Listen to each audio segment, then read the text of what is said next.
इस वीडियो में हम बात करने जा रहे हैं केतु के नक्षत्र परिवर्तन की। जी हाँ, 29 मार्च को केतु अपने ही नक्षत्र में प्रवेश करेंगे, मघा में। और जब भी कोई ग्रह अपने नक्षत्र या अपने राशि में प्रवेश करता है तो बलशाली हो जाता है। और केतु भी यहाँ पर मघा में प्रवेश करेंगे जो इनका खुद का नक्षत्र है, और काफी स्ट्रांग हो जाएंगे। जो इनके परिणाम है उसमें बढ़ोतरी होगी, और ना सिर्फ एक व्यक्ति के लिए बल्कि पूरे देश और दुनिया के लिए इसका प्रभाव पड़ने वाला है। बहुत ज्यादा पावरफुल जिसे हम कहेंगे कि ये ट्रांजिट होने वाला है। या हम बात कर रहे हैं कन्या राशि के लिए। देखिए, कन्या के लिए अगर हम देखें तो आपके 12वें भाव से गोचर कर रहे हैं केतु, 12वें भाव में है। यहाँ पर ये सिंह राशि में ट्रांजिट कर रहे हैं, और सिंह राशि अग्नि तत्व की राशि है, सिंह की राशि है। और जो मघा नक्षत्र है, इनका जो चिन्ह है सिंहासन है, राजगद्दी है। केतु एक आध्यात्मिक प्लैनेट है। आध्यात्मिक प्लैनेट का सिंहासन पर जाना आप समझ सकते हैं कि योग और भोग का तालमेल यहाँ पर रहने वाला है। तो एक बड़ा परिवर्तन है, लेकिन ये परिवर्तन यहाँ पर बहुत शुभ है, क्योंकि इसके जो बल है, जो शक्तियां हैं और जो इसके प्रभाव हैं वो बढ़ेंगे, और साथ में आपके जीवन में सुख समृद्धि भी बढ़ेगी।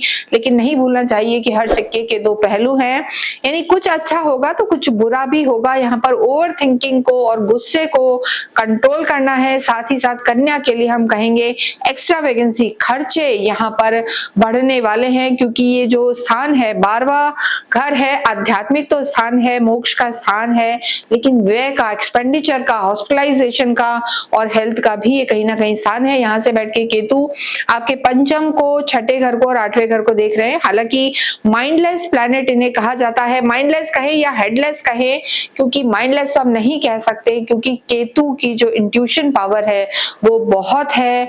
केतु देखिए धड़ है, राहु सिर है, लेकिन यहाँ तक कहा जाता है कि केतु वो देख लेता है जो अच्छी अच्छी आंखों वाला इंसान नहीं देख सकता।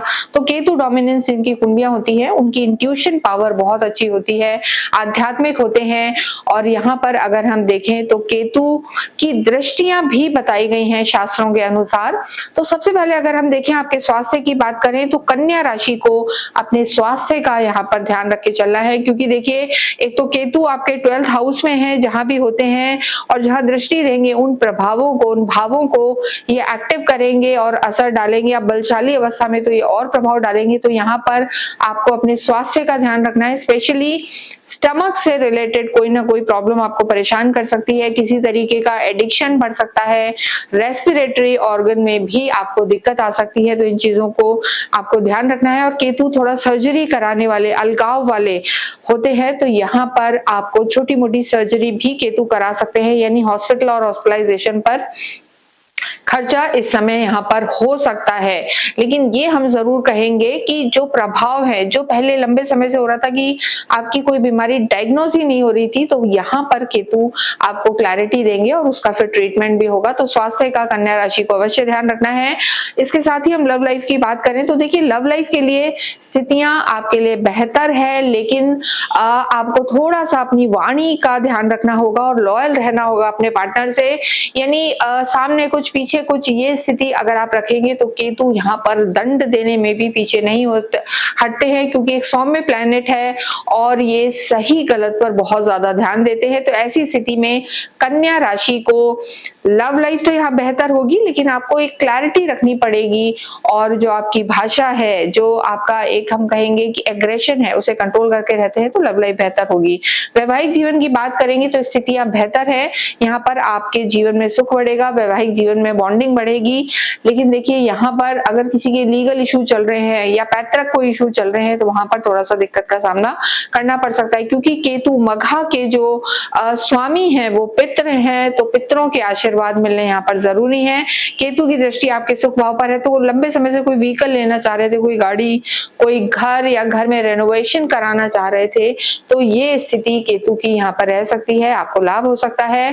कार्य क्षेत्र की स्थिति अगर हम देखें तो कार्य क्षेत्र में विदेशों में जाके अगर आप काम करना चाहते हैं तो केतु देखिए 12वें घर में है, ट्रैवल का भी ये घर है। यहाँ आपका कोई ना कोई स्किल मैनेजमेंट होगा, कोई ट्रेनिंग्स होंगी और नया कुछ ना कुछ आप सीखेंगे। अगर आप टेक्निकल एजुकेशन से जुड़े हैं, गवर्नमेंट के काम कर रहे हैं या देश विदेश में जाके विदेशों में फॉरेन में कहीं ना कहीं आप जॉब करना चाहते हैं, तो केतु का ये मघा नक्षत्र में जाना आपको लाभ दे सकता है। लेकिन यहाँ पर हम एक चीज जरूर कहेंगे, बहुत ज्यादा पैसे इस समय आपको इन्वेस्ट नहीं करने हैं। खर्चे इस समय आपके बढ़ सकते हैं, ये स्थिति यहाँ पर नजर आ रही है, लेकिन कार्य जरूर बढ़ेगा और अपने नेटिव प्लेस से दूर रह के कार्य कर सकते हैं। इसके साथ ही विद्यार्थियों का मन स्टडीज में लगेगा, लेकिन देखिए जो टेक्निकल फील्ड में हैं उनको यहाँ पर लाभ हो सकता है। साइंटिस्ट हैं, टेक्निकल हैं, गवर्नमेंट की तैयारी कर रहे हैं तो लाभ हो सकता है। केतु आपके आध्यात्मिक भाव में ही है, 12वें भाव में है, मोक्ष का स्थान है और केतु होते भी मोक्ष और मुक्ति देने वाले हैं। लेकिन बहुत कुछ आपके कर्मों पर भी निर्भर करता है। सिर्फ केतु का 12वें भाव में होना ही मोक्ष दिलवाने का कारक नहीं है, लेकिन यहाँ पर आपके कर्म कैसे हैं, और केतु कहीं ना कहीं आपके पुनर्जन्मों उसके कर्मों को दिखाने वाला होता है। तो यहाँ पर धर्म अध्यात्म बढ़ेगा, प्रभु के प्रति आपकी भक्ति और विश्वास भी बढ़ेगा। आप चाहते हैं कि आपका भाग्य साथ दे और केतु के मघा नक्षत्र में जाने के पूरे लाभ आपको मिले, तो जितना हो अपने लॉर्ड गणपति की आराधना करें। केतु के वैसे भी मैलेफिक इफेक्ट्स कम करने के लिए लॉर्ड गणेशा की आराधना करना बहुत अच्छा है, तो गणपति की आराधना करें। संध्या के समय आप अवश्य ही दक्षिण दिशा में एक दिया अपने पितरों के निर्मित, अपने पूर्वजों के निमित्त अवश्य करें। अमावस्या के दिन आप अवश्य ही अपने पितरों के निमित्त कुछ ना कुछ दान पुण्य करें। असहाय लोगों को अन्न का दान देना केतु के मैलेफिक इफेक्ट्स को कम करने वाला होगा। गाय की सेवा करें और इसके अतिरिक्त जितना हो मेडिटेशन और पूजा भक्ति करें, तो आपको इस गोचर के लाभ अवश्य मिलेंगे। इसके साथ ही इस वीडियो को हम समाप्त करते हैं। कमेंट बॉक्स में आप अवश्य ही ओम केम केतवे नमः लिखें।